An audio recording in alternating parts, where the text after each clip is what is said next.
Hey friends, you're watching BrainStormAcres. I'm Henry. You can't see me. I'm in front of the camera, but this is what we're paying attention to today. A few episodes ago, I mentioned that I'd be going over this fuse box that came out of the Range Rover and describe what the problem was.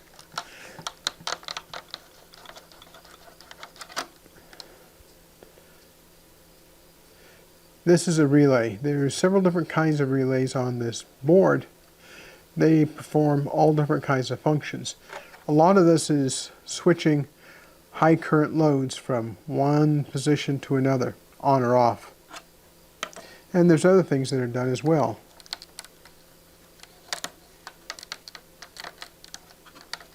The fuses are in pretty tight. That's what they're supposed to be, because you want to make sure there's good connection to the socket that's underneath. And what you can't see is that I replaced a bunch of these relays because there was some burning on some of the relays. I didn't think a whole lot about it because I know that relays do burn up. This box is about 24 years old, so it doesn't surprise me that there could be some problems. Every once in a while, over the past, I guess maybe 6 years, we've smelled electrical smoke when we've been driving the Rover. And I've never been able to find the problem. No matter what I checked, no matter where I looked, there is no particular problem. These are all a good quality relay. They're not solid state. They're a mechanical device that can be switched off and on. And whether it's normally a closed connection, that means normally the connection is making contact, or normally open, meaning there's no contact. Think about it.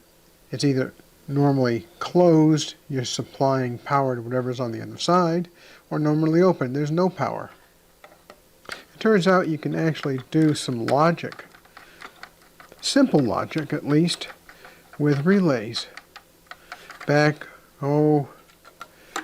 70 years ago, 80 years ago, there were a lot of different computers built with relays, and then there were computers built with tubes. The tubes replaced the relays. So there's a bunch of relays here, and there's fuses. Some of them are these small automotive fuses. The fuses are used to protect circuits that are after or in front of these relays. It works very well. Well, what's the problem with this particular relay box? Well, let's see if I can give you a good picture here of the back.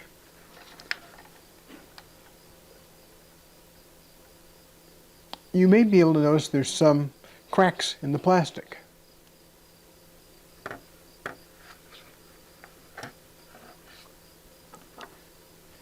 There's a crack that runs here, a crack that runs over here, a crack that goes up here, a crack that goes there. Those are the major cracks. Now the question is, can you see the cracks from the top? And the answer is we haven't been able to until relatively recently. There's one crack that goes through the sidewall of this plastic right here. Now how did we find that this problem existed? Well, we didn't find. Danny, our mechanic, found the problem. I hired him to fix some wiring that had been chewed by rats. And the rats, just for some reason, love to get into wiring. And here on the Juniper Woods Ranch, a lot of people spend a lot of money getting their vehicles repaired because of rat damage. Well, that's coming out really hard.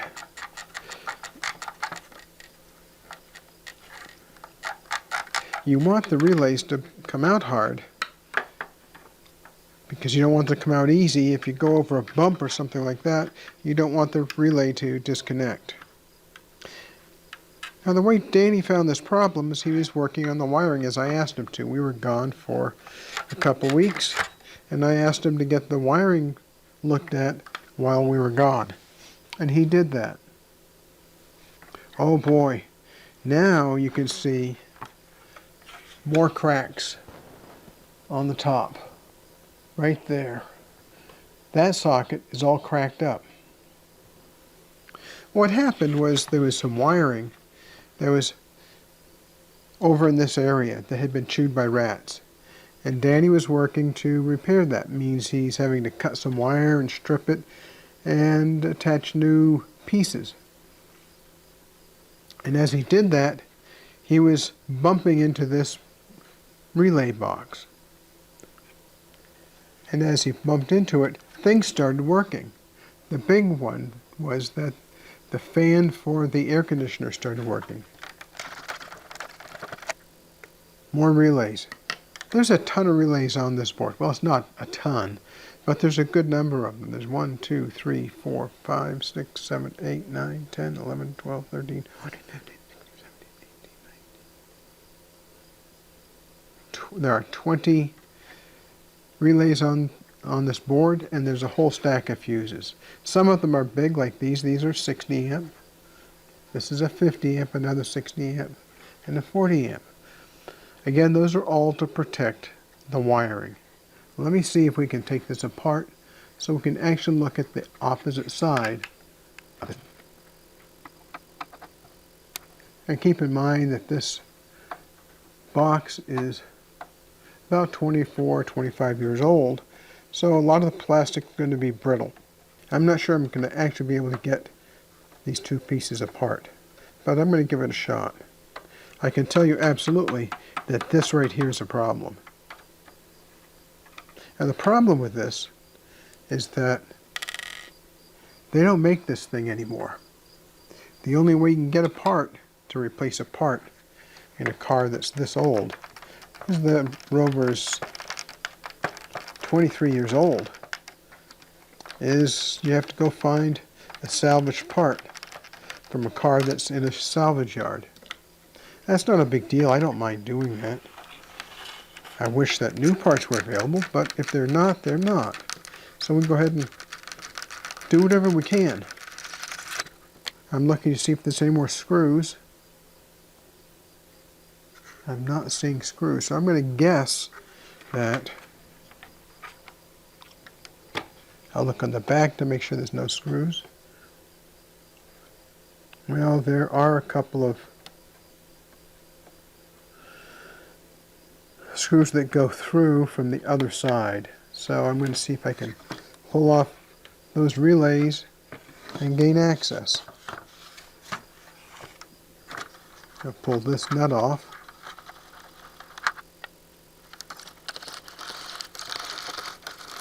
Now I'm going to keep all these relays because if I need to replace a relay in the box that we just installed, I don't want to have to pay for them. And these relays are probably perfectly fine. There's a screw right there. Well, that's coming out. Unfortunately, they don't tell you where all the screws are in the manual. That's alright. I'll just keep looking until I can take it apart. Now when we pulled this box out, it did not smell good. It had a lot of burned phenolic smell. Phenolic is one of the ingredients that used to be used in electronics in the 40s and 50s. I'm not sure it still is. I'm not sure it's still used, but it smells like it. Now you wouldn't take a fuse box apart like this unless you had a real reason to. Oh, you can tell that there's some melting that went on with this relay right here. There's discoloration. on the leads. That means that the socket actually tried to burn. Because that's plastic. Well, I've taken all the screws out I can find. I don't want to break this plastic up in the house, so I'm going to stop the disassembly right now. But I will point out that I know that at least 3 of these relay sockets, this one here, and over here, all melted. And that means that there's either a bad connection or poor connection, so that there'd be heating of that connection. If there's a good solid connection between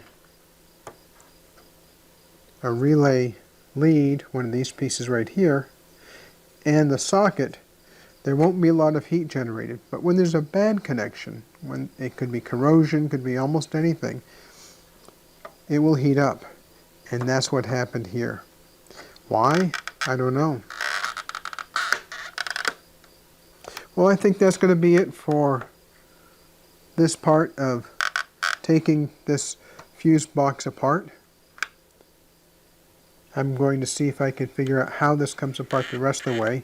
But as I say, I don't want to break the plastic here in the house, because little pieces of plastic that are sharp just aren't fun to have flying around the room.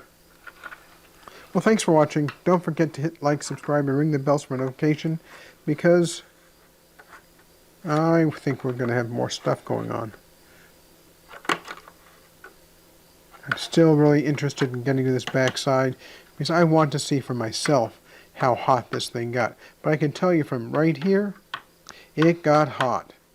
I hope this is of some interest to you. We'll catch you on the next one.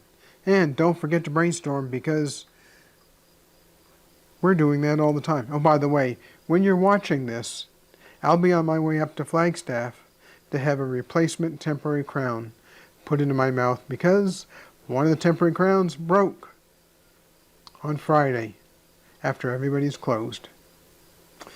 So, I'll be on my way back to Flagstaff. Another half day, shot going to a medical appointment. Hey, keep brainstorming. Who'da thunk?